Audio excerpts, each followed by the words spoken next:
scumbag. Street. Roswald took out the pure gold gun from his waist without hesitation, aimed at Luo Xiu and pulled the trigger one after another, and the special bullet shot towards Luo Xiu. Seeing this scene, Luo Xiu didn't need to do anything at all. Khalifa beside him suddenly became fierce in his eyes, raised his index finger and middle finger together, and shouted violently. Finger pistol. Boom, boom, boom. The finger pistol released by Khalifa shot down all these bullets, and several impacts galloped straight towards Roswald Street. This time, the members of the CP organization finally came to their senses and used their own means to help Saint Roswald block Khalifa's finger pistol. The eyes they looked at Khalifa were full of anger and dare not speak. These guys obviously also know that Khalifa used to be a member of the CP organization, but now he is by Luo Xiu's side, so he dares to make a move against the Celestial Dragons. These CP organization members, because they were afraid of Luo Xiu, did not dare to attack Khalifa. But Street, Roswald and Shalulia Palace will not have the slightest scruples. In the eyes of the two of them, Luo Xiu is not a vicious person at all, but just the most despicable and inferior person. This lowly race dared to kill her son, Gao. Just doing something to celestial dragons is already a capital crime, and killing celestial dragons is absolutely unforgivable. You must accept the cruelest punishment before you can die in pain. Almost at the same time, Street. Roswald and Shillelagh Palace roared directly at Luo Xiu, Khalifa and others. You bastards, I must have someone arrest you and bring you to Mariajoy. What awaits you will be tortured to death. The members of the CP organization are already desperate, and obviously at this time, they are the ones who have to face death. As a result, the two celestial dragons, Saint Roswald and Shillelagh Palace, still want to make such incomprehensible cruel words at this time. Is it because Charles Ross died too easily, and they want to be tortured before they die, so that they can die with pain? Luo Xiu raised his eyebrows slightly, glanced at the two celestial dragons, and the members of the CP organization surrounding them, and said expressionlessly. Robin, Khalifa, Perona, kill the people from the CP organization, kill the male celestial dragons, and leave the woman. I am useful. Yes, okay, Master Luo Xiu. After receiving Luo Xiu's clear order, Robin, Khalifa, and Perona did not hesitate at all, and directly used their respective abilities to attack each other. They knew very well that the celestial dragons, the female named by Luo Xiu, would never end well. With Luo Xiu's personality and behavior, there is a high probability that he will be trained to obey his words, or even become a flannel ball. The cooperation between Robin, Khalifa, and Perona is very tacit. First, Perona used the ghost fruit to release the negative ghost. Through the negative ghost, all the members of the CP organization lost their ability to resist, and died lying on the ground in great depression. Immediately, Robin crossed her hands in front of her chest, relying on her flower fruit ability, let the members of the CP organization grow a pair of arms on their shoulders. Under Robin's control, these arms suddenly grabbed their chins and pulled them upwards. Cha-cha-cha. The clear and crisp sound resounded uninterruptedly, and most of the members of the CP organization had their necks broken by Robin, completely losing their signs of life. Even if some members of the CP organization didn't die on the spot, Khalifa would use finger pistol to roll their names one by one to end their lives. Seeing this situation, the two celestial dragons finally felt fear from the bottom of their hearts. Luo Xiu and his women really dared to do something to them celestial dragons. Looking at the Roswald Street and Shillelagh Palace whose bodies could not stop shaking, Luo Xiu had no interest in watching anymore, but turned his attention to Luffy and the Straw Hat Pirates. Luo Xiu stretched lazily, the corners of his mouth slightly raised, and said in an understatement. I told you last time that I want you to stay by Garp's side all the time, why don't you listen? Hearing this, both Luffy and the members of the Straw Hat Pirates swallowed unconsciously. These words from Luo Xiu once again awakened the despair they felt when they were at Enies' lobby. Luffy clenched his fists and shouted at Luo Xiu. Luo Xiu, as I said, I will beat you up this time and take Robin and Machino back. Ever since the Enies' lobby incident, the Straw Hat Pirates have fully realized their own weakness. During this period of time, they can be said to be desperately trying to raise their own experiences in various ways. Now that they have met Luo Xiu in this auction house, they will not back down no matter what before experiencing the severe beating in reality. Just when Luffy was about to say something, Luo Xiu cast a stern look in his eyes, stomped hard, and disappeared in place in an instant. In the next second, Luo Xiu suddenly appeared in front of Luffy. After jumping high, his raised right foot aimed at Luffy's head and kicked hard. Boom! Accompanied by a dull sound, Luffy's head was instantly kicked out by Wrong Shoe like a football. This huge force drove Luffy's entire body and slammed into the auction stage. Boom! Luffy. Seeing this, Zoro, Sanji, Chopper, Frankie and others all had their pupils dilated suddenly, and their faces were full of worry and fear. Luffy uttered a mournful howl of boundless pain in the ruins of the stage, which made everyone in the Straw Hat Pirates even more worried. Luo Xiu stood still, looked at Luffy who covered his head and kept screaming with a playful face, and said with a smile. I'm not interested in listening to your nonsense. Without the slightest hesitation, the members of the Straw Hat Pirates quickly ran to Luffy and asked Chopper to check on Luffy's situation, while the others stared at Luo Xiu in readiness. Be prepared for this guy's sudden riot and attack Luffy again. At this time, the Kid Pirates, who had not escaped with those unrelated people before, and the Heart Pirates. Originally, he wanted to watch the excitement, but this guy Luo Xiu killed the Celestial Dragons, and now he showed such a ferocious side. It made both Kid and Luo's scalp tingle. You know, Luffy, the Straw Hat boy whose straw hat was burned, is called Pirate Supernova together with them. The difference in bounties is not that big, and presumably there will not be a big difference in strength between the three of them. But this kind of Straw Hat boy, in front of Luo Xiu, an extremely vicious thief, is not even qualified to make a move. If they continue to stay and watch the fun, maybe they will be implicated. Thinking of this, Kid and Luo looked at each other. Obviously there was no communication between the two, but at the same time, they made the same choice. Deng even stood up, intending to leave this dangerous human auction house with his crew. However, at this moment, Luo Xiu didn't even look back, and spoke directly. You two, I wish I hadn't told you before, are you allowed to leave? After the words fell, Kid and Luo were startled, and their whole hearts immediately raised. Luo put his palm on the hilt of the long knife at his waist, squeezed out a smile, looked at Luo Xiu's back and said. Mr. Luo Xiu, we Heart Pirates have nothing to do with this matter. We have no interest in participating, so it's better to leave here first, so as not to affect you. Kid didn't speak, but just stared at Luo Xiu's back. With the pride in his heart, he is simply not allowed to say such words of bowing his head and admitting cowardice in disguise like Luo did. However, What Kid and Luo didn't expect was that after hearing Luo's words, Luo Xiu turned around, looked them both up and down, and said leisurely. It's all here, so what if you don't leave anything behind? Since it's the first time we met, let's keep your respective heads as a gift. Hearing this, Kid and Luo's expressions instantly became extremely gloomy. They really didn't expect that not only the Straw Hat Boy was Luo Xiu's target, but this guy even had his eyes on the two of them. What they didn't know was that from the very beginning, Luo Xiu had no intention of letting them go. Although Kid and Luo are not part of the protagonist team, even in the original plot, they both take up a lot of space to describe. Killing the two of them, the rewards that can be obtained will definitely not be low. Just like what Luo Xiu said, it's all here, how can we not leave something behind? Swish, Luo's heart skipped a beat, and he suddenly pulled out the long knife from his waist, holding it in his hand and staring at Luo Xiu, guarding against his sudden violent attack like he did with the Straw Hat Boy before. Kid didn't hesitate at all, his eyes suddenly became fierce, he raised his right hand, and after a low growl, he directly used the magnetic fruit ability. In an instant, all the metal items in this auction house were absorbed by Kid and attached to his arm, forming an extremely large metal arm. Luo Xiu looked at Kid's metal arm and shook his head slightly disappointed. Giving magnetic fruit to Kid, what a waste. It is obviously an extremely powerful ability, but Kid developed such a tasteless move, which is really ridiculous. Kid seemed to understand Luo Xiu's mocking eyes, and the faint sneer on his face. This made Kid's face instantly become a little hideous and distorted, and he growled when he looked at Luo Xiu. Luo Xiu, don't think that your so-called extremely vicious thief name can scare Laozi. Originally, my goal was to trouble the four emperors directly after entering the new world, but now that you've come to my door, I don't mind killing you. Kid was very upset seeing Luo Xiu from the very beginning, obviously this guy was younger than himself. As a result, I now only have a bounty of 315 million Baileys, but this guy Luo Xiu actually has a super high bounty that is twice as much as his own. As long as he is killed, the bounty of 1 billion Baileys will be inherited by his kid. In the world of pirates, the level of bounty can directly determine the level of status. Luo glanced at Kid, feeling more and more heavy. He always felt that Kid, like the Straw Hat Kid just now, was a little confused. Judging from the current situation, it is already something worth celebrating that they can leave this auction house alive. As a result, just now the Straw Hat Kid threatened to beat Luo Xiu into the air, but now the Kid actually said that he would kill Luo Xiu. For the first time, Luo felt that he was not worthy to be called a supernova with them. This kind of equal status with them made Luo really feel a little bit unlucky. At this moment, Luo suddenly saw a mocking smile on Luo Xiu's face, which made Luo instantly vigilant. In the next second, as expected by Luo, Luo Xiu's figure suddenly disappeared in place. Luo Xiu stomped hard, and a deep pit appeared directly under his feet. With the help of this force, Luo Xiu suddenly rushed towards Kid. At the same time, the famous knife Chushui in Luo Xiu's hand made a sound that split the air. Laugh. Kid's pupils constricted suddenly, and Dang Lian swung that huge steel arm at Luo Xiu. Boom! The autumn water in Luo Xiu's hand collided with Kid's steel arm, and there was a violent roar that seemed to shake the entire auction house. Under Kid's horrified gaze, his obviously extremely hard steel arm only blocked the autumn water for a moment. In the next second, Chu Shui directly tore the layers of metal wrapped around his arm, and suddenly fell on Kid's real arm. PFF'd. The sound of the blade tearing the flesh sounded, and a smear of blood suddenly appeared, and with the sound of the metal smashing to the ground, Kid's right arm rolled wantonly in the air. Feeling the severe pain from the severed arm, Kid involuntarily uttered a mournful howl containing boundless pain from the depths of his throat. Kid, seeing this, Kira's eyes widened suddenly, and he frantically attacked Luo Xiu with a scimitar in his hand. Originally, he planned to fight Luo Xiu with Kira, but what he didn't expect was that he didn't even have time to react. In just one encounter, Luo Xiu cut off one of Kid's arms.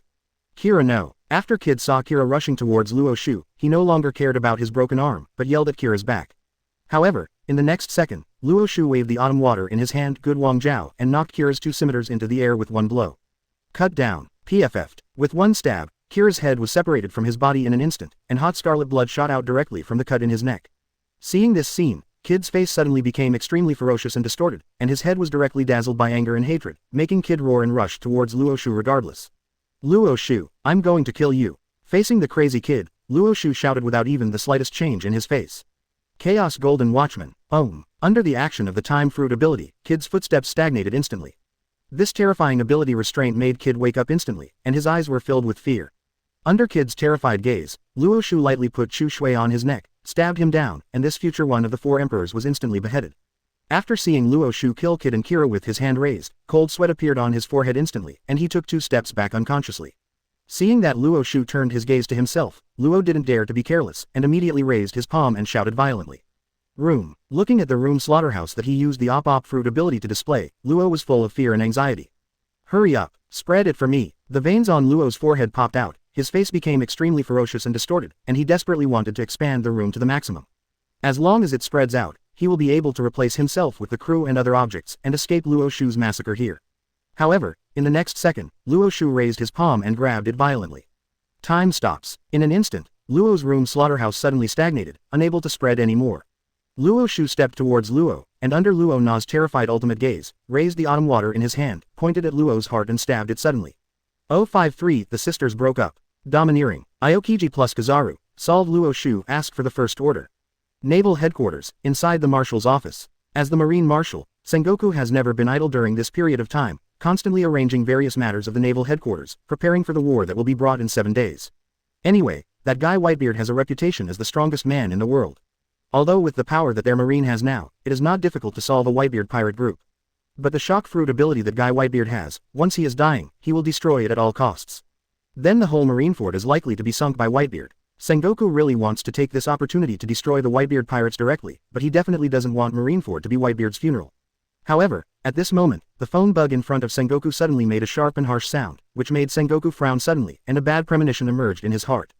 Just after Sengoku connected the phone bug, before he could speak, the roar of 5 elders filled with boundless anger came from the phone bug. Sengoku, get all the Marine admirals in naval headquarters out now. Use the shortest possible time to go to the Sabayati archipelago. No matter what you need to do, this time, you must kill that damn B*********** D Luo Xiu. Hearing this, Sengoku narrowed his eyes slightly, looked at the phone bug and asked in a deep voice. What happened? 5 elders didn't hesitate at all, and continued to roar straightforwardly. That B********* D Luo Xiu actually did something to kill celestial dragons in Sabayati archipelago. If we don't get rid of him this time, where will the face of our world government go? I didn't intend to let him go, but now he dares to do such a thing. He is courting death. That guy Luo Xiu killed the celestial dragons again. It's really not worrying at all. After Sengoku heard what 5 elders said, he couldn't help but shook his head and sighed in his heart. Dang even said in a deep voice to the phone bug. Now Kuzan and Pelusalino are in Marineford, and Sakazuki and Garp are guarding Impel Down, preventing the Whitebeard pirates from going to prison. The 5 elders immediately gave the order when they heard this. Then let Aokiji and Kizaru go out together. No matter what, Luo Xiu must be captured this time. I want Luo Xiu to be publicly executed together with the Fire Fist Ace he handed over to you Marine. Yes. After Sengoku responded, 5 elders didn't waste any time and hung up the phone directly. And Sengoku also began to contact Aokiji and Kizaru, asking them to come to the marshal's office first. For Marine now, all actions are not as important as the public execution of 350 sentences 7 days later. It is precisely because of this that Aokiji and Kizaru stayed in naval headquarters during this period of time, and did not go out to perform tasks. As for Akainu, the reason why he escorted Fire Fist Ace to Impel Down with Garp. Nominally guarding Impel Down with Garp, guarding against the sudden attack of the Whitebeard pirates. But whether it is Sengoku, Akainu, or Garp himself, they are all very clear about Akainu's true purpose. In fact, it is to prevent Garp from changing.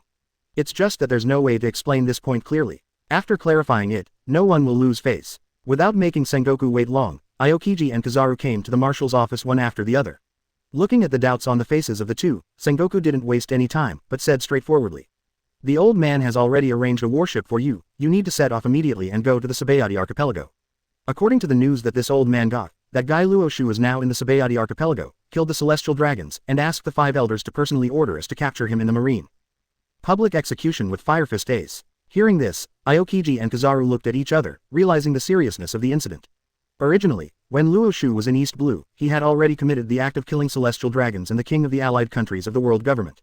They actually did this kind of thing again this time. If the Marine didn't say something, then I'm afraid there will be more murderers in the future, and they will target the celestial dragons. Understood, Marshal Sengoku, let's go. Before the two left, Sengoku stopped them, hesitated for a moment, and finally gritted his teeth. The old man heard that the Straw Hat Pirates are also at the scene. How to deal with it, you two can figure it out. After finishing speaking, without waiting for Aokiji and Kizaru to respond, Sengoku waved his hand and continued to process the documents while lying on the table. Seeing this scene, Aokiji and Kizaru were stunned. What do they mean? How can they do it? As for the identity of the Straw Hat Boy, all Marine executives are well aware of it. As the grandson of the Marine hero Vice Admiral Garp, how do you let them face them? You can't really just kill him like you do with other pirates, right? If he really did that, his grandson Luffy was killed, and Fire Fist Ace, whom he raised for 20 years, was publicly executed. Would Vice Admiral Garp really betray Marine? However, Sengoku is also very troubled by this. If another time, Sengoku will not have this entanglement at all. But at this BCCB sensitive moment, Rao Sengoku, the Marine Marshal, doesn't want to stir up Garp's fragile emotions on this matter. After all, if Garp, the Marine hero, really betrayed Marine, the blow to their Marine would be greater than that of New World 4 emperors. Seeing Marshal Sengoku concentrate On processing the documents, Aokiji and Kizaru looked at each other, smiled wryly at the same time, opened the door and walked out. After the door of the office was closed, Sengoku put down the file directly, leaned hard on the chair, and murmured in a low voice. Luo Xiu, could it be that he deliberately picked the Straw Hat Pirates to make such a big commotion? But, what is his purpose for doing this? Sengoku couldn't figure it out. Even with him, Sengoku, who was once known as the resourceful general, he couldn't figure out what Luo Xiu was thinking at this moment. While Sengoku was thinking about Luo Xiu's purpose, Aokiji and Kizaru led the sailors away from naval headquarters and rushed to Sabayati archipelago. Chushui in Luo Xiu's hand also directly pierced the heart of Luo, who was held in front of him with the time fruit ability. PFF'd. A dull voice was clearly audible in this population bazaar. Whether it was Luo who was the person involved, or the members of the Heart Pirates, or the members of the Kid Pirates who had just lost their captain and deputy captain, they all stared wide-eyed, their faces already full of horror. The function of time stop was released, and the spreading movement of the room slaughterhouse originally released from Luo's palm suddenly stopped. Luo lowered his head in a daze, looking at the famous knife Chushui piercing through his heart. He could clearly feel that the life force in his body was rapidly passing away. As a doctor, no one knows better than Luo that after his heart is pierced, he is already doomed to die. At this moment, Luo Xiu's wrist flipped, and Chushui turned violently, crushing the still beating heart in an instant. Ho ho! Blood gushed out from the corner of Luo's mouth, and under the unwilling eyes, his whole body collapsed to the ground. Captain! After the members of the Heart Pirates saw this scene, their eyes were tearing apart. They were dazzled by anger, and they launched a frenzied offensive towards Luo Xiu without hesitation. Along with them, there are those members of the Kid Pirates. These guys are very clear that since their captains have been killed by Luo Xiu, it is absolutely impossible to let them go with Luo Xiu's behavior as an extremely vicious thief. Instead of sitting still and waiting to die, it's better to rush up and fight Luo Xiu like a man. Facts have proved that their desperation did not even splash a single drop of water, and they died under the famous knife Chushui in Luo Xiu's hand very simply and neatly. After destroying the Kid Pirates and the Heart Pirates, the voice of the system sounded again in Luo Xiu's mind. Host a race Kid Pirates, Heart Pirates, get rewards, Conqueror's hockey strength increase, Conqueror's winding. Conqueror's winding. After hearing the system's words, Luo Xiu was a little surprised. Although he knew that Kid and Luo would definitely get a very good reward after killing them based on the amount of space that Kid and Luo occupy in the original plot. But Luo Xiu still didn't expect that it would be a move like Conqueror's Entangling. You have to know that even if you look at the whole world, the move of Conqueror's Entanglement can only be mastered by the real strong like 4 emperors. Although, with Mr. Guy's teaching level, 2 sticks taught Wang Luffy Conqueror's winding. To be able to get such a reward from Kid and Luo is really a surprise. Luo Xiu is really curious, what kind of terrifying reward will he get when he kills Luffy, the real protagonist king of this world? Although Luo Xiu was a little moved, he still endured it. It would be a pity to kill Wang Luffy, the biggest fat sheep, before he was bald. And the most important thing is, this Straw Hat Boy still has a greater use in Luo Xiu's plan. Thinking of this, the corners of Luo Xiu's mouth curled up slightly, he turned his head to look at where Luffy and the Straw Hat Pirates were, and said with a chuckle. Then next, it's your turn. After hearing Luo Xiu's words, whether it was Luffy, Zoro, Sanji, Chopper, Frankie, Brook, or Nami, their hearts all jumped up instantly. Although they protected Luffy just now to prevent Luo Xiu from suddenly violently attacking Luffy, they have been paying attention to the situation there. I originally thought that the Kid Pirates and the Heart Pirates, as the top 2 in the Supernova, might be able to block Luo Xiu for a while. They even planned to take this opportunity to take Kami and run away with Xiaoba, who was shot by celestial dragons. But it turned out that in the blink of an eye, the Kid Pirates and the Heart Pirates had already been wiped out by the Luo Xiu group. This kind of terrifying monster, why on earth would it stare at them? Hey, obviously, they have always been kind to others along the way, and they have changed the fate of many people and even saved Alabasta. Even Xiaoba, the Murloc who once occupied Nami's hometown of Kokoyasi village for many years, became friends with them. The Straw Hat Pirates have never provoked Luo Xiu. After being inspected by Chopper, Luffy had already stood up, panting heavily, staring at Luo Xiu with red eyes and growling. Luo Xiu, you B****************, D, why are you doing this to us? Luo Xiu ignored the innocent Straw Hat Kid, but turned to look at Nuo Chigao and asked with a chuckle. Nuo Chigao, does that Murloc over there look familiar to you? Nuo Chigao nodded vigorously when she heard the words, clenched her small fists, and said fiercely in her eyes, saying word by word. Of course it looks familiar. I will never forget those Murlocs who have occupied Kokoyasi village for many years and killed Belle Mel. It's just that some people seem to have forgotten what those Murlocs have done. After the words fell, Nami, who was standing behind the Straw Hat Pirates, suddenly became extremely pale, his eyes flustered, and he was a little at a loss. Nami knows very well that some of the people Nuo Chigao mentioned are all about herself. Obviously Xiaoba is also a member of the Dragon Pirates. When he was in Kokoyasi village, he oppressed the villagers, and he also had his share. But now, she has become friends with Xiaoba, and the most important thing is, she was actually seen by Nuo Chigao. Nuo Chigao, it's not like this, Nami panicked and wanted to explain to Nuo Chigao, but she hesitated for a while, even she herself didn't know how to explain this situation. Xiao Ba on the side held the place where he was shot by the celestial dragons, his eyes became a little dim, he bowed deeply to Luo Xiu and said sincerely. I'm really sorry that I did something that hurt you. I really want to get your forgiveness, no matter what conditions you put forward, I will definitely agree. Hearing this, Luo Xiu sneered, stared at Xiao Ba coldly, and said word by word. If that's the case, then you're going to die. As long as you die, I will forgive what you have done. After Xiao Ba heard this, his face suddenly became extremely ugly. He really didn't expect that Nami's sister Luo Xiu has become so cruel now. Are you going to let him die if you disagree? Xiao Hachi really wanted to get forgiveness from Luo Xiu and Nami, but he didn't want to die either. Feeling Luo Xiu's extremely cold gaze, the helpless Xiao Ba looked at Luffy beside him. Luffy pulled Xiao Ba behind her, and shouted at Luo Xiu.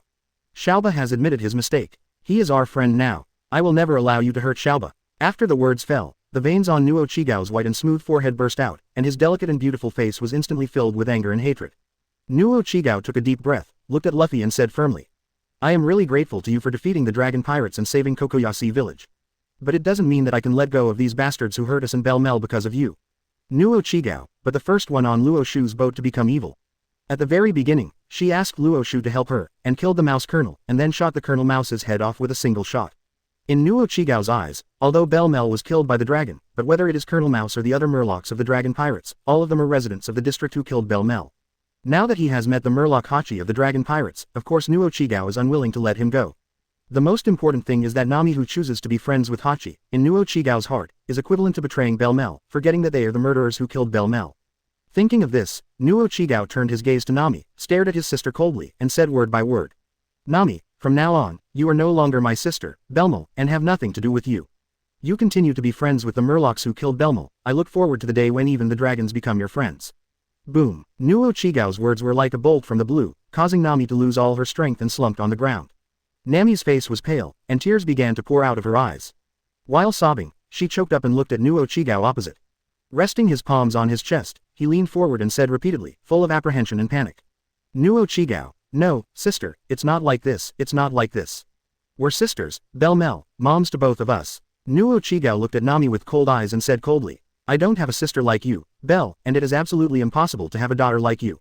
054 Luo Xiu chops Rayleigh. You have a lot of face. Available for the first order. Luo Xiu's ruthless words made Nami's face extremely pale, tears flowed down with cold sweat, and her body began to tremble slightly. No, it's not like that, Luo Xiu, I'm Nami. I'm your sister, Belle Mel she. Speaking of Belle Mel, Nami's words also stopped immediately, and the scene of Belle Mel being killed suddenly recalled in her mind. When the evil dragon asked the people of Kokoyasi village to buy their lives with money, Belle Mel had enough money to buy her own life. However, in order for Luo Xiu and Nami to live, Belle Meyer is willing to die in exchange for her two adopted daughters to live. Obviously the dragon pirates are enemies she will never forgive, but now why? She became friends with Xiao Ba, a member of the dragon pirates. The most unacceptable thing for Nami is what Luo Xiu said just now, she is waiting to see the day when she and the evil dragon become friends too. Just when Nami's emotions were completely broken, Luffy suddenly yelled at Luo Xiu. Hey, Luo Xiu, Nami is your sister, how can you say such things? Nami is my navigator, Hachi is our friend, I will never allow anyone to hurt them. Luo Xiu gritted his teeth, staring fixedly at Luffy on the opposite side, the anger and hatred on his face has not been concealed at all. At this moment, Luo Xiu reached out and rubbed Luo Xiu's little head, and said slowly. Okay, Luo Xiu, there's no need to argue with such a bad-witted guy. Talking about such things is meaningless. Luo Xiu's eyes were red, she held Luo Xiu's warm hand in her hand, and begged as she looked at Luo Xiu. Luo Xiu, help me, I want to kill that damn Murloc with my own hands. The corners of Luo Xiu's mouth curled up slightly upon hearing this, and he spoke without hesitation. No problem. Seeing this familiar yet unfamiliar scene, and the people who had seen Nami ask Luffy for help in Kokoyasi village before, all fell silent. Did Luo Xiu and Luo Xiu stage this famous scene? The difference is, this time, it seems that they are the villains in the story. Or, as the villain, Murloc Hachi, is accepting the protection of their Straw Hat Pirates right now. Luo Xiu let go of Luo Xiu's palm, and walked towards where Luffy, the members of the Straw Hat Pirates, and the Murloc were. Seeing Luo Xiu's movements, Xiao Ba's pupils shrank suddenly, and he moved unconsciously, hiding behind Luffy. Whether it's Luffy or the members of the Straw Hat Pirates, they all raised their vigilance to the highest level, staring fixedly at Luo Xiu, to guard against his sudden riot. At this moment, Luo Xiu suddenly raised the autumn water in his hand, aimed at the location of the Straw Hat Pirates and slashed it down. Laugh. The sound of slashing and tearing the air made Luffy and everyone in the Straw Hat Pirates shrink their pupils suddenly. While frightened, they stood up to help Xiao Ba block the knife. Not waiting for Luffy to enter the second gear, Zoro appeared directly in front of him, intersected with Dao Yuan and third-generation Bush in front of his chest, and collided with Luo Xiu's slash. Boom. The terrifying power contained in this slash instantly made Zoro's face extremely hideous. In the next second, Zoro was powerless to contend with him, and was blown away by this huge force. But the good news is that Zoro blasted the slash into the sky at the last moment. The bad news is that Zoro, who was blown away, hit Xiaoba directly, and the two of them rolled and hit the stage of the auction house together. Xiaoba was shot by celestial dragons before, and now he was, suddenly attacked, by Zoro, which made him involuntarily let out a miserable wail from the depths of his throat. Zoro, Hachi. After seeing Zoro and Xiaoba buried under the ruins of the stage, Luffy suddenly opened his eyes and shouted loudly. But I immediately recalled that the most important thing now is to block this guy Luo Xiu and prevent Luo Xiu from continuing to attack Zoro and Xiaoba. Luffy slammed his fist on the ground, and let out a violent shout. Second gear. Luffy uses his feet as a pump to speed up the blood flow and strengthen his body. In an instant, Luffy's skin turns red and emits steam, just like taking a stimulant. After entering the second gear, Luffy is more than a step stronger in terms of speed and strength. Even, compared to when he was at Enies' lobby before, after this period of crazy training, Luffy's strength has improved again. Luffy's eyes froze suddenly, he stomped hard, and directly rushed towards Luo Xiu's position. Luo Xiu twitched the corners of his mouth, glanced at the backstage of the auction house calmly, raised his hands, and was about to slash down on Luffy. At this moment, a big hole suddenly opened in the backstage wall of the auction house, and a figure appeared in front of Luffy in the blink of an eye. The sword light suddenly appeared, and directly blocked Luo Xiu's knife instead of Luffy. Boom. Accompanied by a crisp sound like a strike, a powerful wave, centered on the positions of Luo Xiu and Rayleigh, swept towards the entire auction house. The moment he saw Rayleigh appearing, Luffy was startled, his feet slid on the ground, and he stopped abruptly, almost hitting Rayleigh's back with his fist. Luo Xiu's jet black hair fluttered wantonly under the fluctuating blow, the corners of his mouth slightly curled up, and he looked at Rayleigh in front of him playfully and said, finally willing to come out and stop being a coward, Mr. Pluten Rayleigh. After hearing Luo Xiu's words, the smile on Rayleigh's face froze for an instant, and he was in a bad mood. Rayleigh had indeed been at the auction house from the very beginning, and he also knew the news that Kami had been taken away, so he just wanted to see how Luffy would deal with this matter. As it turned out, Luffy did not disappoint Rayleigh. Even in the face of the celestial dragons, this kid who inherited Roger's will didn't show any sign of backing down. However, the appearance of Luo Xiu made the situation completely out of Rayleigh's control. This extremely vicious thief who owned as much as 1 billion Baileys at a young age killed the celestial dragons at a single disagreement, and then wiped out the kid pirates and the heart pirates among the pirate supernovas. Seeing Luo Xiu's posture, now he intends to kill Luffy, the Straw Hat Pirates, and Xiaoba as well. Since Luffy, the kid who inherited Roger's will, is in danger of life, then of course Rayleigh can't just sit idly by. It's just that it's a bit too disrespectful for him, Pluten, to say that he is a coward from the very beginning. Rayleigh's eyes flickered, and he retreated a little with the help of the huge power brought by Luo Xiu's famous knife Chushui. After standing still, he looked at Luo Xiu and said with a smile. Luo Xiu, since you know me, I wonder if you can look at this old man's face and let Luffy and his partner go this time. Also, Xiaoba is my benefactor, please let Xiaoba go together with you. Xiaoba struggled to crawl out from the ruins, looked at Rayleigh's back in front of him, and almost couldn't help crying. Rayleigh, at that moment just now, Xiaoba really felt the breath of death. He knew very well that facing a monster like Luo Xiu, it would be a problem for the Straw Hat Pirates to protect themselves, let alone protect him. Now with the appearance of Rayleigh, Xiaoba once again seized the hope of living. Just when Rayleigh was about to say hello to Xiaoba, Luo Xiu suddenly said leisurely. Let them go for your sake. Rayleigh, what face do you have with me? While talking, Luo Xiu looked at Rayleigh with a smile and said lightly. Since you have taken the initiative to show your face, there is nothing to say. Letting you appear on the execution platform at Naval Headquarters will definitely make the war 7 days later cause even more commotion, right? Those guys from the Roger Pirates don't know that Fire Fist Ace is the identity of Roger's son, so they don't care about this war. But if your deputy captain is going to be publicly executed by Marine, do you think they will take the initiative to participate in this war? After the words fell, Rayleigh froze on the spot. After recovering, Rayleigh stared at Luo Xiu with wide eyes and asked anxiously. What did you say? Luo Xiu, what did you mean by what you just said? What is Fire Fist Ace as Roger's son? Luo Xiu deliberately pretended to be surprised, looked at Rayleigh and asked back. Hey, you, the deputy captain of the Roger Pirates, the deputy of the One Piece, don't you know the identity of Fire Fist Ace? Tisk tisk, it seems that Roger is more willing to believe in Garp as an enemy than you so-called partners. Provoking trouble, this guy is deliberately provoking trouble. Rayleigh's pupils contracted slightly, and he realized the key points in Luo Xiu's words. Rayleigh is naturally very clear about the news that Marine will publicly execute Fire Fist Ace, the captain of the Whitebeard Pirates' 2nd Division, 7 days later. But he has never heard of it, that Fire Fist Ace is Roger's son. Moreover, according to Luo Xiu's words, Roger's son seems to be brought up by Garp. Just when Rayleigh was about to say something, Luffy on the side suddenly widened his eyes and looked at Luo Xiu with vigilance and asked. Hey, how could you know such a thing? Did Ace tell you? Rayleigh was dumbfounded. He scratched his head and looked at Luffy in surprise, asking repeatedly. Luffy, do you know about this? Do you know that Firefist Ace is Roger's son? Under Rayleigh's gaze, Luffy scratched his head and nodded. I know, that guy Ace is my big brother, and he told me these things himself. Got it. The logic is completely closed. Rayleigh suddenly realized when he heard the words, he remembered Luffy's surname, which is the same monkey as Garp. Luffy said that Ace is his big brother. I'm afraid the truth is just as he guessed just now. Ace, Roger's son, was brought up by Garp. Thinking of this, Rayleigh felt bitter in his mouth. His complexion became gloomy. He turned his head to look at Luo Xiu and said in a deep voice. Luo Xiu, so all of this was planned by you long ago. Give Ace to Marine, and let Marine choose to publicly execute Ace because of his identity, thus triggering a war between Marine and the Whitebeard pirates. Ask for flowers. You guy, what is the purpose of doing this? Rayleigh clenched the saber in his hand, and his body began to exude an extremely dangerous aura. It's fine if you don't know Ace's identity, no matter how the Whitebeard pirates fight Marine, it has nothing to do with him, the retired Pluton. But now that he has learned that Ace is Roger's son, of course Rayleigh can't just sit back and watch Ace die in the hands of Marine. However, without waiting for Luo Xiu to reply, Luffy on the side directly grabbed Rayleigh's arm, causing Rayleigh's momentum to stagnate suddenly. Uncle Rayleigh, what do you mean by what you just said? What does it mean that Marine wants to execute Ace publicly? What happened to him, Ace? Rayleigh looked at Luffy with some embarrassment, and guessed that Luffy at this time probably hadn't read the newspaper yet. Just when Rayleigh was about to explain a few words to him, Luo Xiu's eyes flashed brightly, he stomped on his feet, and his figure disappeared instantly. Seeing this situation, Rayleigh's pupils contracted slightly, he threw Luffy out, raised the saber in his hand hastily, and slashed to the side. Boom! A violent roar resounded throughout the auction house, and terrifying fluctuations spread to the surroundings again. The huge power of Luo Xiu made Rayleigh's face become a little ferocious and distorted in an instant.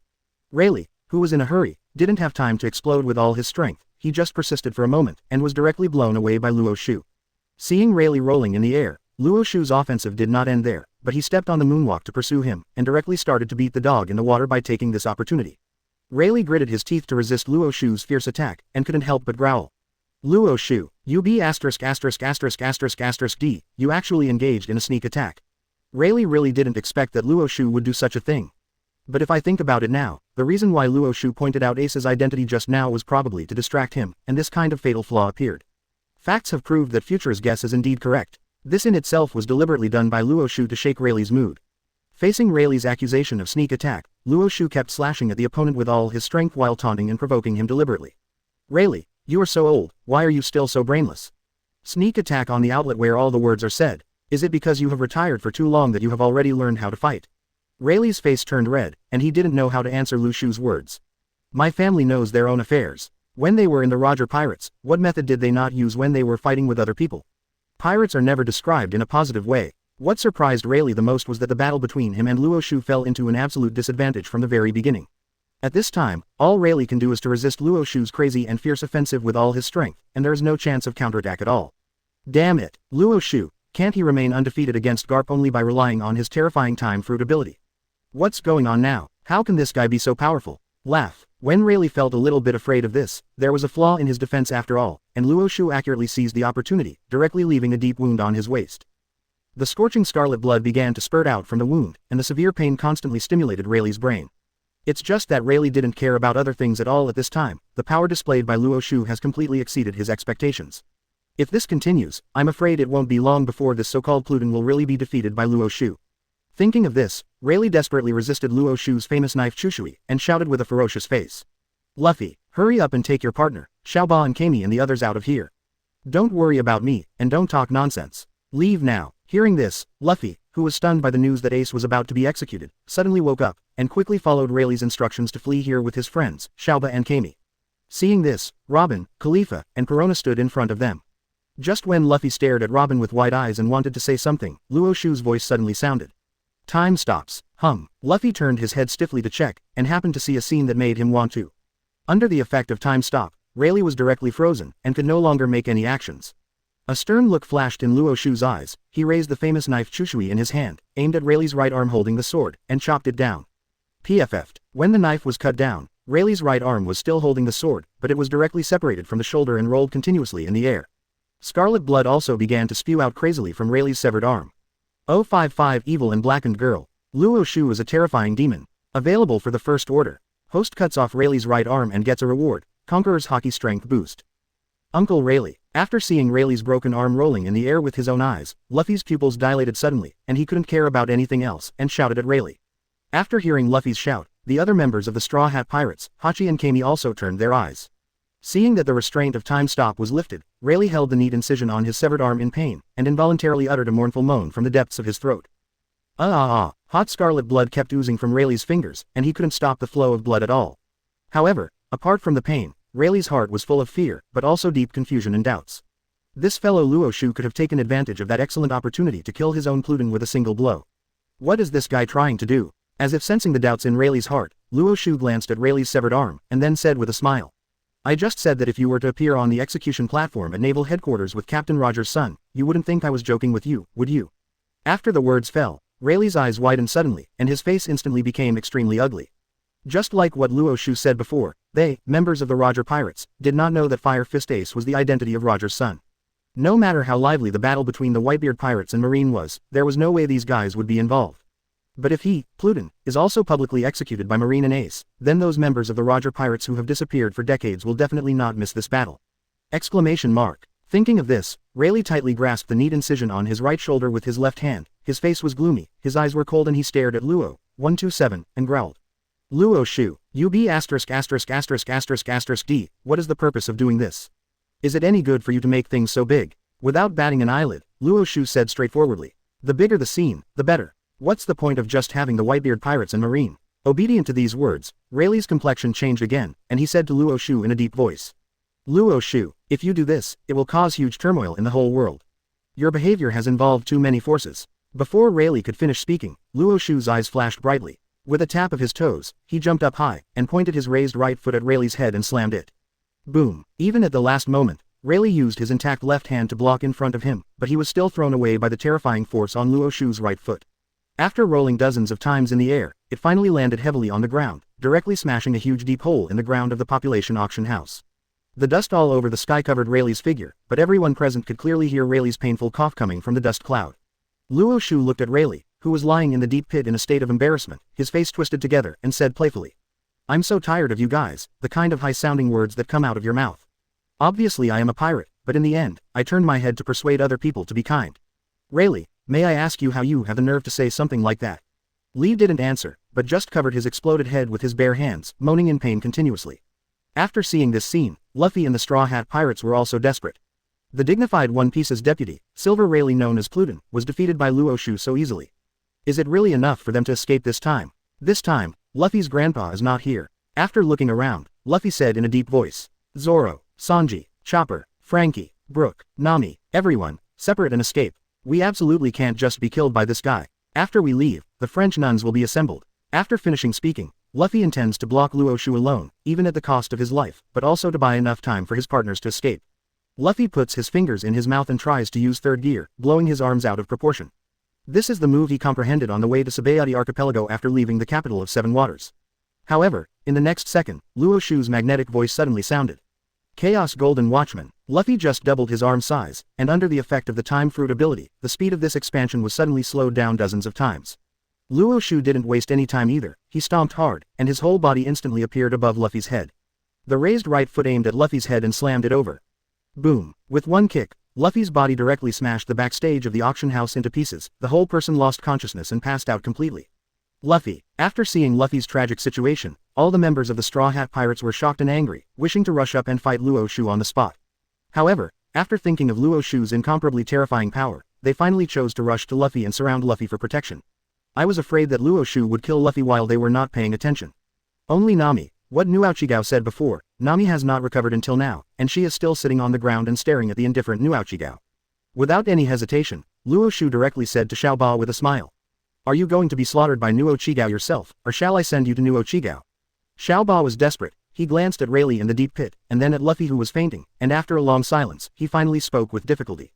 I am willing to die. While talking, Xiao Ba was about to walk towards Nuochigao.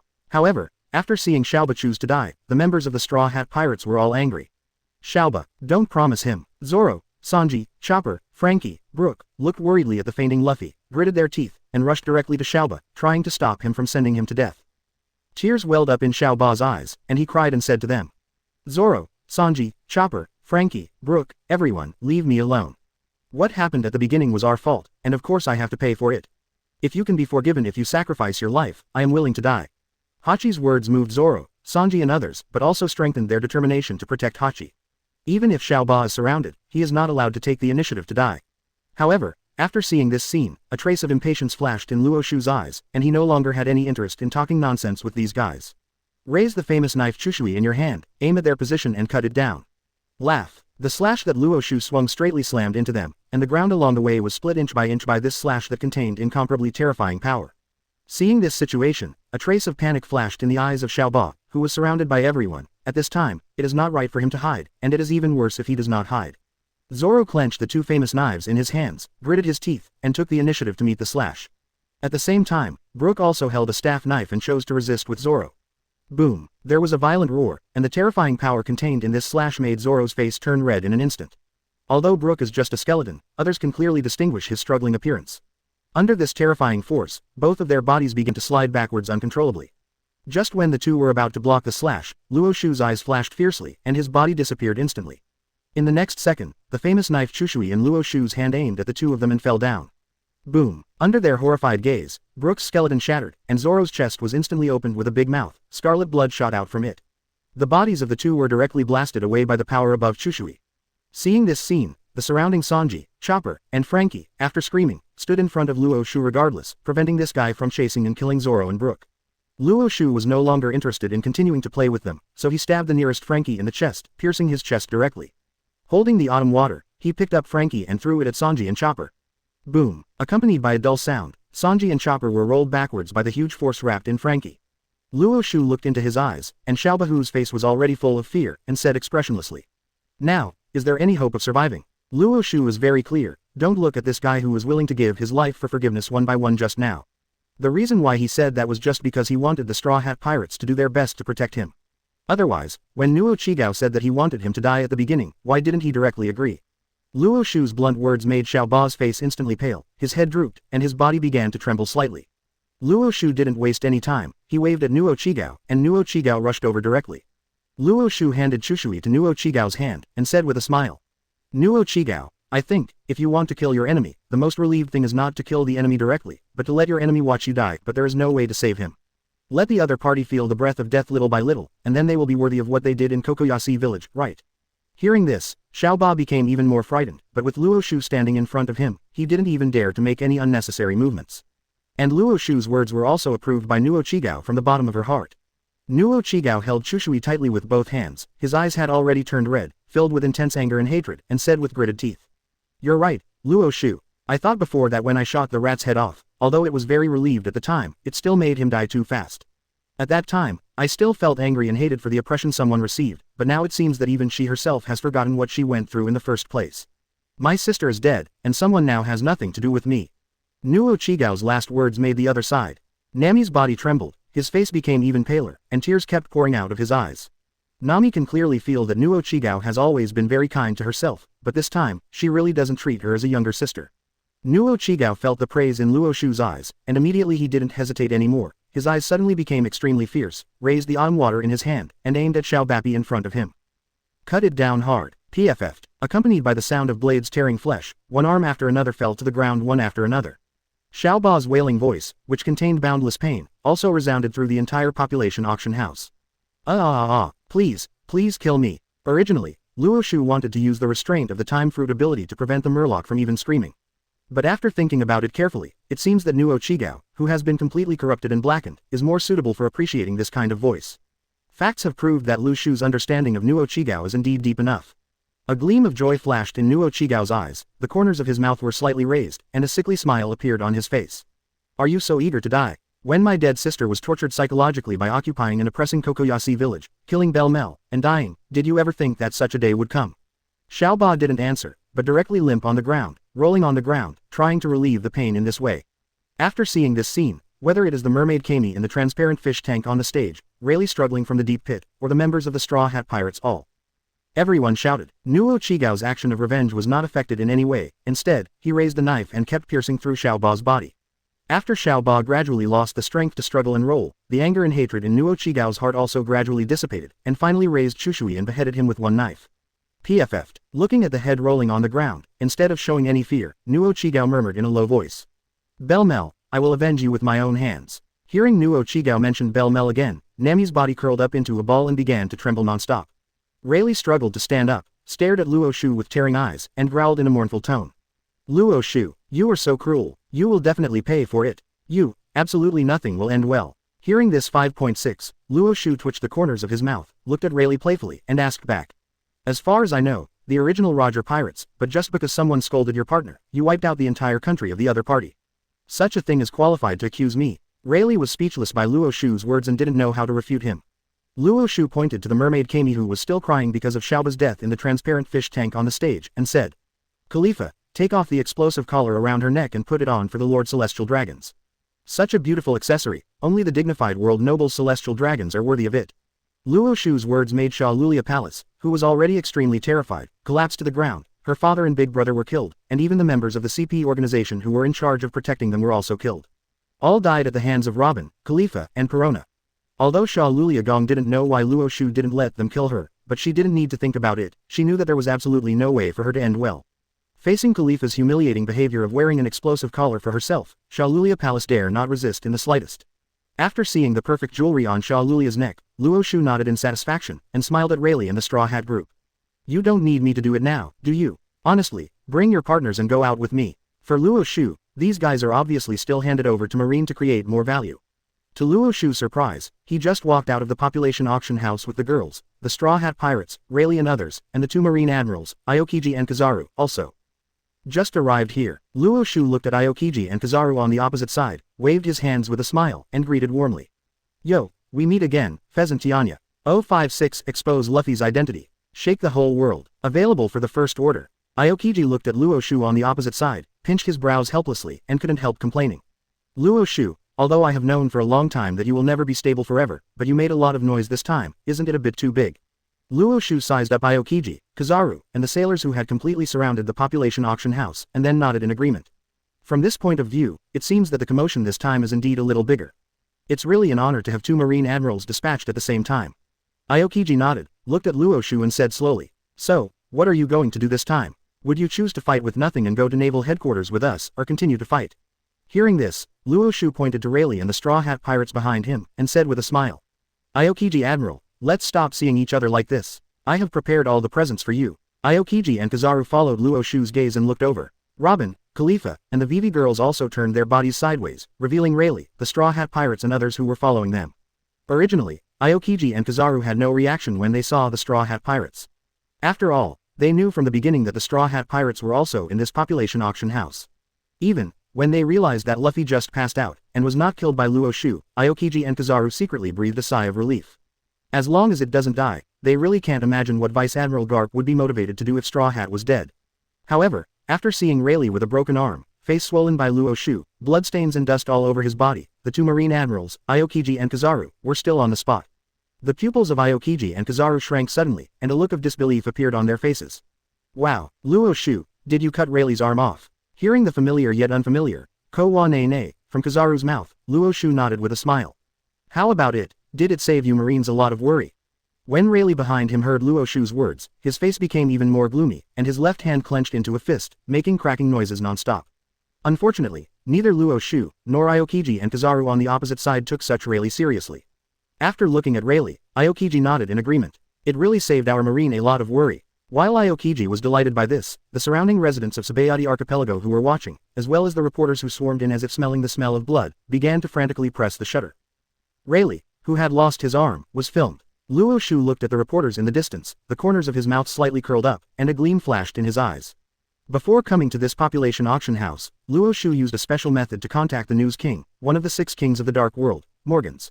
After Luo Xiu revealed his identity to him and said that there was news enough to shock the world, Morgans was so enthusiastic that he almost confessed to Luo Xiu and called him father. As soon as Luo Xiu promised, he would let the reporters of the World Economic News Agency he formed and stationed in the Sabayati Archipelago for a long time follow Luo Xiu all the way.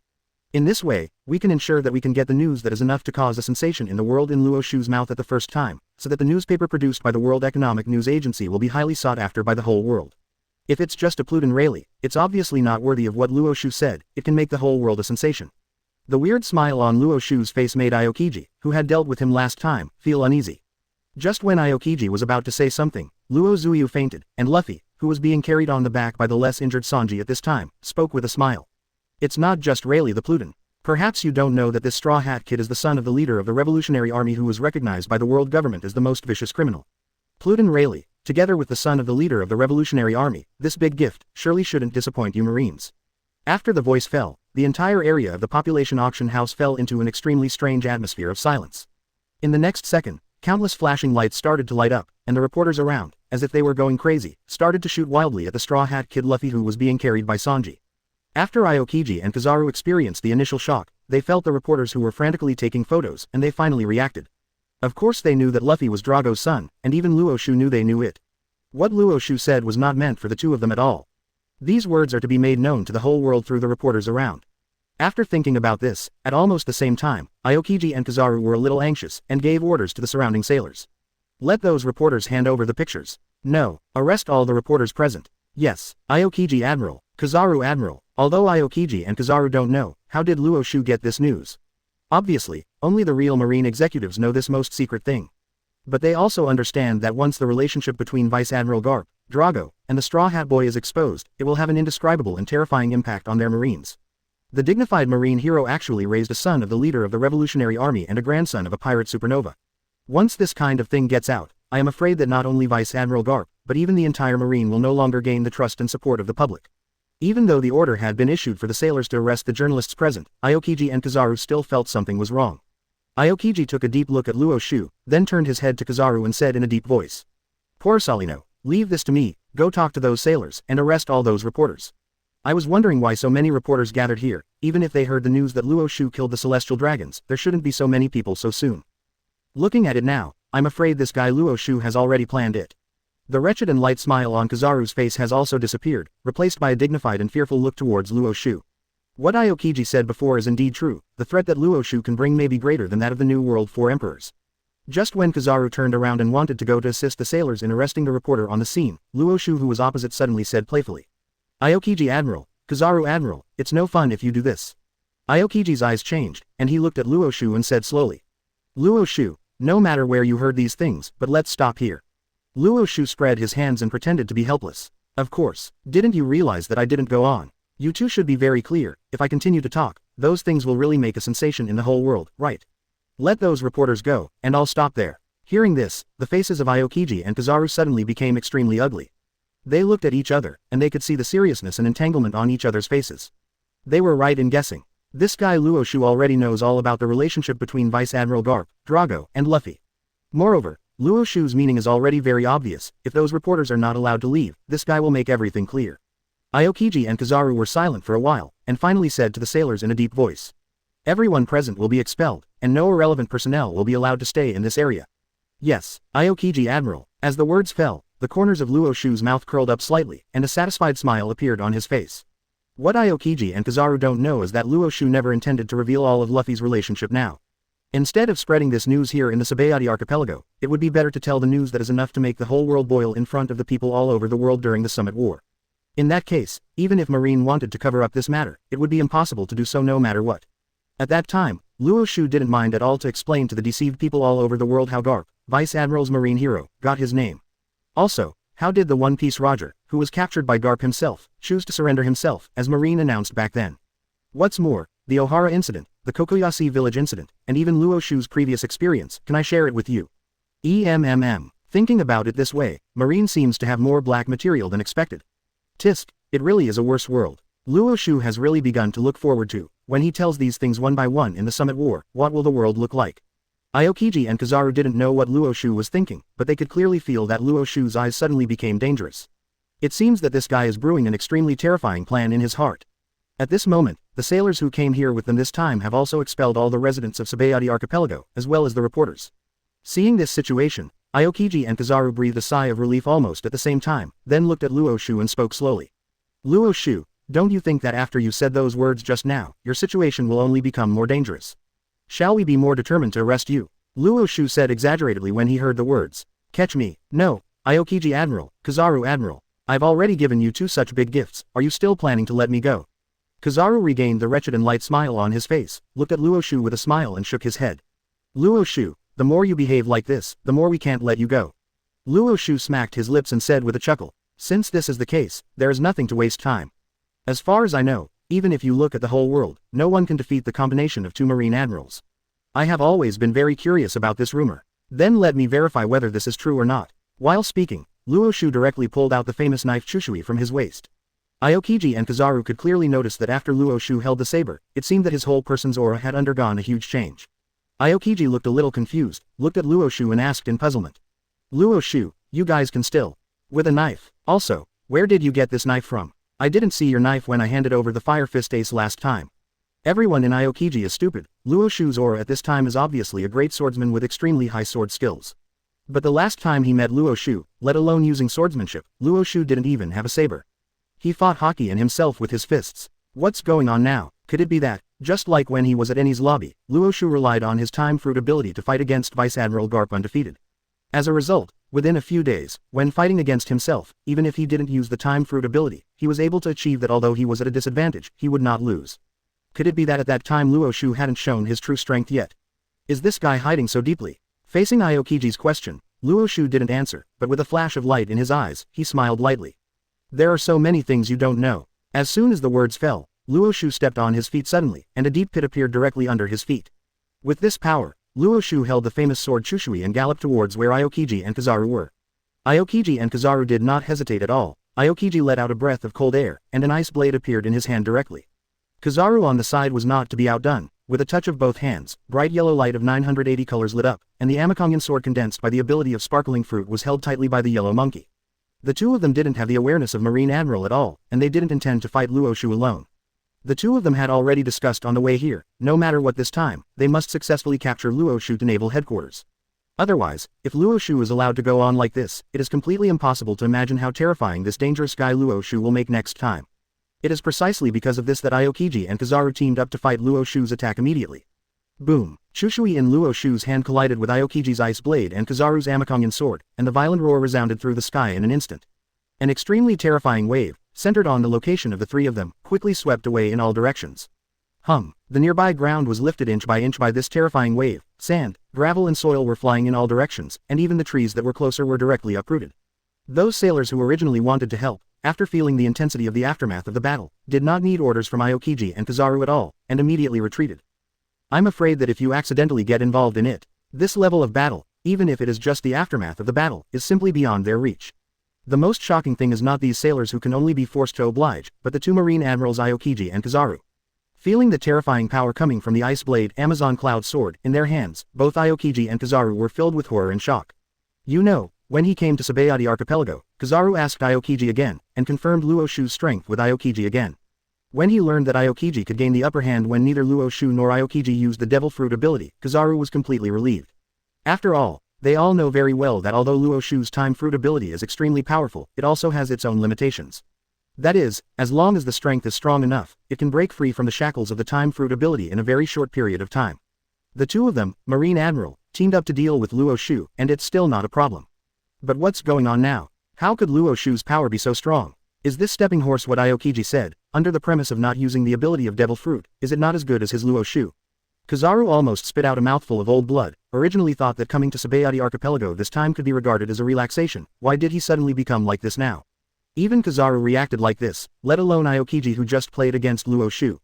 Luo Xiu, what the hell is going on with you guy? When you handed over the Fire Fist Ace, you hid your strength. Aokiji's eyes changed, and he asked in a deep voice while resisting the famous sword Chushui that Luo Xiu slashed at him. Hearing this, the corners of Luo Xiu's mouth slightly raised, and he said playfully.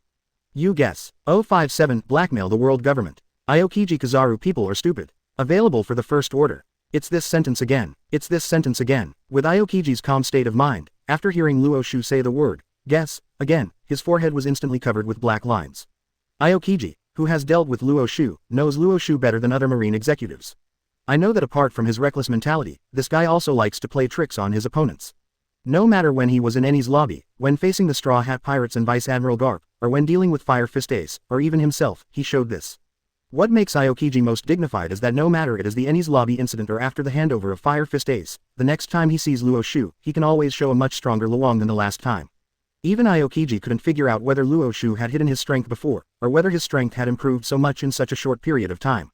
However, no matter what kind of Luo Xiu is, the threat he can pose in Aokiji's mind has already surpassed the New World 4 emperors. It is precisely because of this that Aokiji is more determined to join forces with Kizaru this time to completely eliminate Luo Xiu. Thinking of this, the lazy expression on Aokiji's face disappeared in an instant, replaced by a sharpness that hadn't been shown in decades. Luo Xiu, you can exceed my expectations every time. It's just that the stronger you are, the more we, Marine, can't let you go. Aokiji's words got Kizaru's heartfelt approval. Kizaru was no longer the foolish person he used to be, but instead held the Tiankongan sword and slashed at Luo Xiu in front of him. If possible, Kizaru even hopes to join forces with Aokiji to kill Luo Xiu in Sabayati Archipelago. Instead of taking Luo Xiu to naval headquarters, as the 5 elders' guys ordered, to be publicly executed with Fire Fist Ace. After all, no one can guarantee that there will be no accidents. It doesn't matter how you deal with Fire Fist Ace, that guy is not even a hair of Luo Xiu other than being the son of Roger the Pirate King. Kizaru swung his sword to block Luo Xiu from slashing towards him with the famous sword Chushui, and at the same time glanced calmly at Aokiji beside him. Aokiji seemed to understand Kizaru's eyes. Without any hesitation, he directly stabbed the ice blade on the famous knife Chushui held by Luo Xiu. Aokiji stared suddenly, and said in a low voice, "Ice Age, Kachacha." In an instant, solid ice exuding cold air spread from above the autumn water towards Luo Xiu's arms. With the strength of the frozen fruit ability possessed by Aokiji, Luo Xiu can be frozen into an ice sculpture in the blink of an eye. In this way, the two of them, Marine Admiral, teamed up and broke out with all their strength to eliminate Luo Xiu in an ice sculpture, and there was still no problem. Thinking of getting rid of Luo Xiu, who was destined to become Marine's confidant, Kizaru couldn't help but get excited. However, in the next second, Luo Xiu's playful voice was directly transmitted to the ears of Aokiji and Kizaru. Time stops. It can be said that at the same time, Luo Xiu was frozen into an ice sculpture during the Ice Age released by Aokiji with the frozen fruit ability.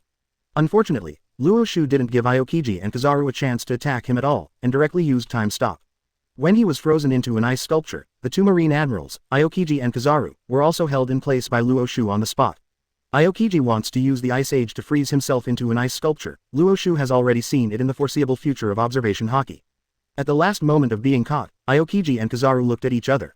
Although they can't make any movements at this time, their eyes cannot change. The meaning contained in Kizaru's eyes is very obvious, that is, he is a well-informed Marine Admiral who has fought countless demon fruit powers. In the end, I was amazed by Luo Xiu's time fruit ability. And Aokiji is also responding to each other with his eyes, that is, this kind of experience, he has already experienced it once when he handed over the Fire Fist Ace with Luo Xiu. Aokiji's frozen fruit ability is indeed a very powerful control method, but if compared with Luo Xiu's time fruit ability, it is far inferior. Feeling the bondage from the time fruit ability on the body, Aokiji and Kizaru did not hesitate at all, and wanted to break free with all their strength. However, what shocked Aokiji was that it wasn't just strength that made Luo Xiu stronger than when he handed over Fire Fist Ace. The strength of the time fruit ability that he can display has also shown a very huge improvement. Obviously time stopped now, and he and Kizaru were controlling the two Marine Admirals, but they finally broke free, but the resistance they felt was comparable to the resistance they felt when they fought against Luo Xiu last time. What worries Aokiji the most is that Luo Xiu's time fruit ability can bind him and Kizaru for the same time as last time. But after Luo Xiu became stronger, his Ice Age couldn't freeze Luo Xiu inside the ice sculpture for such a long time like last time. As if to test Aokiji's conjecture, under the flustered gazes of Aokiji and Kizaru, the ice layer on the surface of Luo Xiu's body cracked inch by inch. Boom.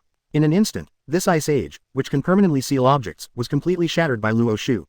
The ice crystals scattered all over the sky, reflecting the dazzling light under the sunlight.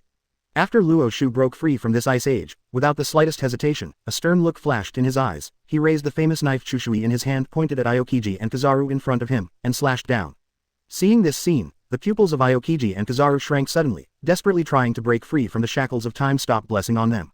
Finally, when the autumn water was about to fall on them, Aokiji and Kizaru managed to break free. The two didn't dare to hesitate at all, and immediately raised the ice blade and Tiankongan sword in their hands, trying to block Luo Xiu's knife.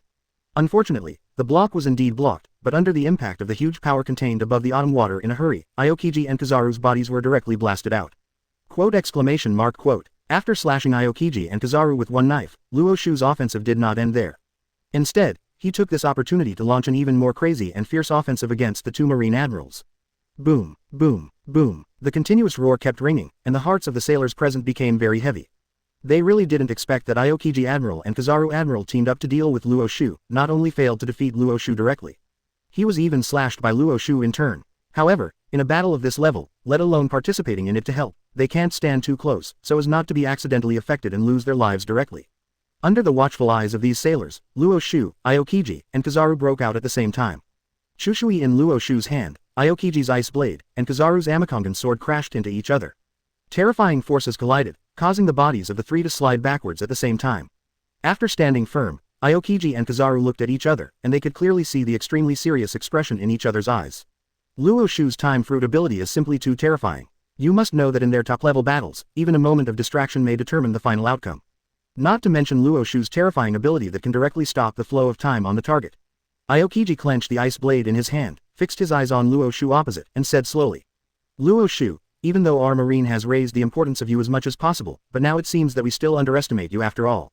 Kizaru agrees with Aokiji's words. I have now confirmed that if what Kuzan said before is true, then whether it was in Enies lobby or when you traded Fire Fist Ace, you were hiding your strength, right? It's just that I can't figure it out a little bit. Why did you do this? In Kizaru's view, no matter how terrifying Luo Xiu's talent is, it is absolutely impossible for him to triple his strength in such a short period of time. During the Enies lobby incident and the trade of Fire Fist Ace, Luo Xiu, an extremely vicious thief, definitely hid his true strength. Facing Kizaru's question, Luo Xiu just twitched the corners of his mouth, not intending to respond at all. In other words, the best response is to give Kizaru 2 more knives. Thinking of this, Luo Xiu's eyes froze suddenly, and his Conqueror's Haki came out directly, but Aokiji and Kizaru couldn't believe it. Luo Xiu's Conqueror's Haki did not spread to the surroundings, but under his control, it directly wrapped the famous knife Chushui in his hand. Seeing this scene, Aokiji and Kizaru's pupils dilated suddenly, and their faces were full of disbelief. This is Conqueror's winding. Kuzan, am I reading it wrong? Kizaru swallowed, staring suspiciously at Luo Xiu opposite. Aokiji's reaction was comparable to Kizaru's. He hoped that Kizaru was really wrong. The key point was that he also clearly saw that Luo Xiu used Conqueror's winding. As Marine Admiral, Aokiji and Kizaru know better than anyone what Conqueror's entanglement means. You must know that even if you look at the entire New World, only the 4 Emperors level can master this powerful ability. Has Luo Xiu's real strength reached this level? For the reaction of the two of them, Luo Xiu can be said to be well aware. Luo Xiu didn't hesitate at all. Holding the autumn water wrapped around the Conqueror's Haki in his hand, he stomped hard, and a deep pit appeared directly on the spot. With the help of this force, Lu Shu rushed towards the doctor where Aokiji and Kizaru were. Seeing this situation, after Aokiji and Kizaru took a deep breath, they didn't intend to retreat, but broke out with the strongest force in an instant, and took the initiative to meet Luo Xiu. Boom! Chushui collided with Aokiji's ice blade and Amakongan sword in Kizaru's hand, and a terrifying roar far surpassed the previous one erupted. The surrounding ground cracked inch by inch, setting off layer after layer of land, and the trees that were closer were directly uprooted, and were swept away by this powerful wave towards the distance. Luo Xiu, Aokiji, and Kizaru were no longer as relaxed as before, and everyone's face became a little hideous. The forces of the two sides have been colliding and confronting each other, trying to crush each other and blow them away. Terrifying air currents continuously emerged around the bodies of the three of them, and a deep pit was abruptly blasted out of the ground by this terrifying shock. After this kind of confrontation lasted for a long time, the three of them could no longer maintain it. With the sound of a terrifying explosion, Luo Xiu, Ching. The figures of Pheasant and Kizaru were directly blown away. Luo Xiu stepped on the moonwalk to stabilize his figure, and slowly landed on the ground. Aokiji and Kizaru also made the same move, and they all stood firm. Luo Xiu just stopped his figure, without even the slightest stagnation, stepped on his foot again, and his body suddenly rushed towards Aokiji and Kizaru. Aokiji and Kizaru also took the initiative to meet Luo Xiu. The three of them kept colliding, and the violent roar didn't even stop. The surrounding ground was destroyed to the point of being completely devastated. Under the watchful eyes of the women and the sailors, this fierce and terrifying battle lasted for a long time, and finally they separated again. After taking a long breath, Luo Xiu's eyes fell on Aokiji and Kizaru, who were still panting heavily to calm down their turbulent hearts. Seeing that Luo Xiu still wanted to continue to fight, Kizaru waved his hands quickly. Wait a minute, Luo Xiu, this so-called battle, let's end here. Even if we continue to fight, there will be no results. Whether it's you, me or Kuzan, time is precious and shouldn't be wasted on things like this. While talking, Kizaru winked at Aokiji beside him, and Aokiji spoke slowly after a brief moment of stupefaction. Poor Salino is right, Luo Xiu, let's call it a day. From the battle just now, they have already noticed that even if they continue to fight, there will be absolutely no results in this battle.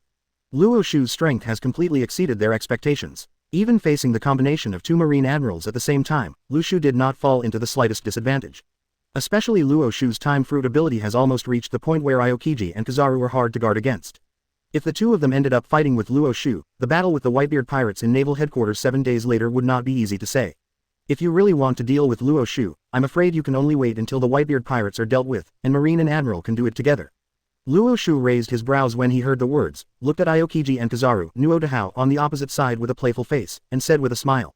You fight when you say you want to fight, and stop when you say you want to stop. What are you thinking? Aokiji and Kizaru looked at each other, both of them felt a little subtle in their hearts, and always felt that Luo Xiu seemed to want to continue to make trouble. There was a wretched and light smile on Kizaru's face, he looked at Luo Xiu and waved his hand. Luo Xiu, it's pointless to fight any further. You'd better hand over Rayleigh, the Straw Hat Pirates, and the Celestial Dragons to us. We can leave now. Judging from the current situation, they can be said to be evenly matched. Although Aokiji and Kizaru do not want to continue fighting with Luo Xiu, they are not afraid of him. Luo Xiu raised the Wano Kuni's national treasure Chushui in his hand, and looked at Aokiji and Kizaru with a smile. Of course it's okay to let you go. It's just, are you a little too naive? Do you really think that I want to give you such an important person for free? The corner of Aokiji's mouth twitched, as if he had already thought about what Luo Xiu wanted to say next. Facts have proved that Aokiji's prediction is indeed correct. Luo Xiu pointed to Rayleigh and the members of the Straw Hat Pirates on the other side, and said with great interest. Pluton Rayleigh, the deputy captain of the Roger Pirates, the deputy of the dignified One Piece, how can he not be worth less than Fire Fist Ace? The Straw Hat Boy, the son of the leader of the Revolutionary Army, since the leader of the Revolutionary Army is called the most vicious criminal in the world by the world government, his threat is higher than Roger's. Post. Fire Fist Ace, as Roger's son, was bought from me by the world government for 5 billion Baileys, and the Straw Hat Kid is also calculated as 5 billion. To put it all together, you only need to take out 10 billion Baileys, or equivalent treasures, and I will trade them to you. As for the rest of the Straw Hat Pirates, I'll give it to you as a gift. Hearing that Luo Xiu traded them as goods to Marine, whether it was Rayleigh or a member of the Straw Hat Pirates, their faces all turned livid. The two Marine admirals, Aokiji and Kizaru, are even more stupid. 058 Grab Nami. Wong Luffy's faith completely collapsed. Available for the First Order. Gudong. After hearing Luo Xiu's words, Kizaru swallowed unconsciously. What did he hear? Luo Xiu, this guy, actually wanted the Marine to buy Rayleigh and Luffy from him with 10 billion Baileys. That's not the way to steal money, is it? After a short period of sluggishness, Kizaru squeezed out a difficult smile, looked at Luo Xiu and said. Stop kidding, Luo Xiu. Luo Xiu raised his eyebrows slightly, looked at Kizaru with great interest and said. Are you kidding me? Ask Aokiji Admiral next to you, am I joking? Aokiji ignored Kizaru's eyes turned to him, but said with a helpless smile after the same. Luo Xiu, 10 billion Baileys, you don't really think that our Marine can spend so much money, do you? Besides, how can Rayleigh and the Straw Hat Pirates have such a high value? Rayleigh clenched his remaining left hand, his old face suddenly became contorted and embarrassed, and his whole body began to tremble slightly. Shaking and cold, why is he not worth so much money? Even Roger's son is worth 5 billion Baileys, he is a Pluton, not as good as Roger's son. No, not right. How dare you guys really treat us like goods and haggle over the price, right? That is to say, I know that my current situation is not suitable for fighting them, and after breaking my arm, Rayleigh is no longer qualified to fight them. Otherwise, Rayleigh will give them a few dollars to let them know what Pluton is. In the face of Aokiji's bargaining, Luo Xiu did not make any concessions but said straightforwardly. Marine doesn't have that much money, so contact 5 elders and let the world government pay for it. 5 elders guys, they are willing to trade 5 billion Baileys for Fire Fist Ace, and then 10 billion Baileys to buy Pluton Rayleigh, and the Straw Hat Boy isn't it a problem? Kizaru scratched his head and said helplessly. Luo Xiu, you are blackmailing me. Luo Xiu looked at Kizaru with a smile, not only didn't have the slightest sophistry but said carelessly. You're right, I'm really blackmailing. Aokiji and Kizaru looked at each other, and after taking a deep look at Luo Xiu, Dang Lian took out his phone and started to contact Sengoku to tell Marshal Sengoku what Luo Xiu wanted. This matter is no longer something that the two of them, Marine Admiral, can decide. When Sengoku, who was sitting in the Marshal's office waiting for news, heard what Aokiji said, he froze on the spot. Sengoku stared blankly at the phone bug in front of him, and exclaimed. What are you talking about? That guy Rayleigh was in the Sabayati archipelago. Got an arm chopped off by Luo Xiu 707. Also, that guy Luo Xiu wants us to spend 10 billion Baileys to buy Rayleigh from him to marry the Straw Hat Pirates. The most important thing is, you and Pelusolino joined forces, but you couldn't get rid of Luo Xiu. Sengoku was stunned. Since the Roger Pirates were secretly disbanded, Rayleigh and Jabba seemed to have disappeared. Neither the Marine nor the world government has any news about these members of the Roger Pirates.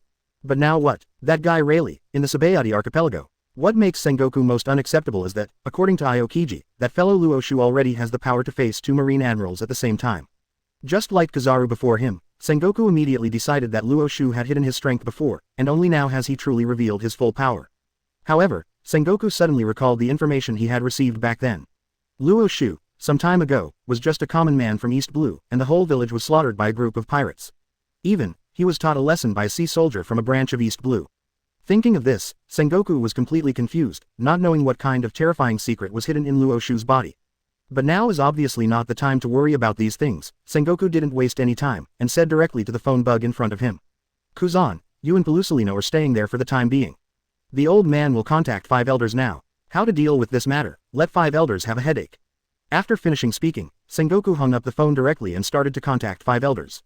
The phone bug had just connected, and without waiting for the 5 elders on the opposite side to ask about the situation, Sengoku spoke quickly. 5 elders, Kuzan and Pelusalino have met Luo Xiu and made friends with him. Luo Xiu's strength, whether it's marine or world government, is seriously underestimated. Even if Kuzan joins forces with Pelusalino, he cannot be successfully captured. The voice fell, and there was no sound from the phone bug, and Sengoku didn't think about it. Of course, he knew very well how much impact this news could have on 5 elders. After a while, 5 elders' extremely dignified voice finally came from the phone bug. Sengoku, is what you said true? Although the 5 elders couldn't see it, Sengoku nodded and said in a deep voice. That's what Kuzan told me. You 5 elders should also be very clear about how terrifying the time fruit ability possessed by that fellow Luo Xiu is. With the time fruit ability, even if Kuzan and Pelusalino join forces, it is absolutely impossible to defeat and capture Luo Xiu. 5 elders was silent. About Luo Xiu's information, 5 elders let the P organization under the world government start collecting information very early on. 5 elders naturally knew Luo Xiu's initial experience very well. It is precisely because of this that they are so shocked. Not long ago, it was just a brat that both the East Blue Pirate and the Marine could easily deal with. As a result, in such a short period of time, he had enough strength to fight against 2 Marine admirals at the same time. It is no exaggeration to say that the 5 elders have held the power of the world government for so many years, and they have never seen or even heard of the existence of such a monster. After a long silence, 5 elders finally spoke to the phone bug in a deep voice. In this case, let Aokiji and Kizaru stop dealing with Luo Xiu first, and let Marine and Admiral go out together after the Whitebeard pirates are dealt with. At that time, no matter what the price is, Luo Xiu must be wiped out. Sengoku secretly breathed a sigh of relief when he heard the words, as long as the guys like 5 elders are not on top. But, after hearing the next words, 5 elders can still keep calm. Well, there's one more thing. Of the 3 celestial dragons of the Sabayati archipelago, only one is still alive, and the vice-captain of the Roger Pirates, Silver Rayleigh, is also in the Sabayati archipelago. Rayleigh had an arm cut off by Luo Xiu, and Luo Xiu planned to make another deal with world government. Hearing this, 5 elders' mood suddenly became extremely complicated. The last time I agreed to trade with Luo Xiu, I originally thought that I would let Aokiji kill Luo Xiu after Aokiji took over the Fire Fist Ace. In this way, not only did he not lose money, but he also got the Fire Fist Ace who was Roger's son. But in the end, Aokiji failed to complete the task as expected, causing their world government to bleed directly, and really took out 5 billion Baileys. It has always been the only thing that the world government collects protection fees from those countries that are members of the world government. This is the first time that they have been severely blackmailed by others. Just when this 5 elders was about to refuse, the most shady curly-haired 5 elders shook his head and stopped him. Sengoku, how much does Luo Xiu want the world government to pay before he is willing to hand over Rayleigh? Sengoku coughed in embarrassment, his voice suddenly became a little low, and he said slowly. Not only Rayleigh, but also the Straw Hat Pirates. According to Luo Xiu, Rayleigh and the Straw Hat Boys need a total of 10 billion Baileys. The rest of the Straw Hat Pirates can be given to us as gifts. After the voice fell, let alone the other 5 elders, even the curly-haired 5 elders were furious, and asked loudly at the phone bug. What are you talking about? 10 billion Baileys? Is this guy crazy? Or he doesn't know what 10 billion Baileys is? Originally, the curly-haired 5 elders thought that if Luo Xiu didn't ask for much, then their world government wouldn't mind agreeing to his deal. After all, having Rayleigh publicly executed alongside Ace the Fire Fist would be of great benefit to their world government too. At least, Rayleigh will definitely be able to lure out those members of the Roger Pirates who have disappeared for decades, and he can just take advantage of this opportunity to catch them all. The 5 elders knew very well that once these guys who had arrived at Raftel publicized their discoveries, what a bad impact it would have on the world government. However, if they really agree to the 10 billion berries proposed by Luo Xiu, then the 5 elders may really lose their minds. BCFD. Sengoku didn't answer, just silently stared at the phone bug in front of him, waiting for 5 elders to calm down after venting. Based on Sengoku's understanding of the 5 elders, no matter how angry they are calm enough to deal with the problem in the end. Otherwise, they would not be able to become the 5 elders representing the highest power of the world government. Facts have proved that Sengoku's thinking is indeed right. After saying that Luo Xiu was delusional, and after venting, 5 elders finally calmed down. The curly-haired 5 elders, who calmed down first, waved his hands to signal for the other 4 to calm down. Then he narrowed his eyes slightly, looked at the phone bug, and said slowly. Sengoku, Straw Hat, besides being the son of that bloody revolutionary leader, he's also Garp's grandson. How do you Marine plan to deal with this matter? Really? Sengoku's eyelids drooped slightly, his face had become very gloomy and ugly. He had expected from the very beginning that the 5 elders would eventually pass the responsibility on to Marine. However, Sengoku doesn't have any solution for this. Who made Garp do such a good job, and cultivated a son of the leader of the revolutionary army and a grandson of a pirate supernova? Sengoku knew very well that Marine couldn't avoid the 5 elders' attack this time, so he didn't waste any time and said straightforwardly.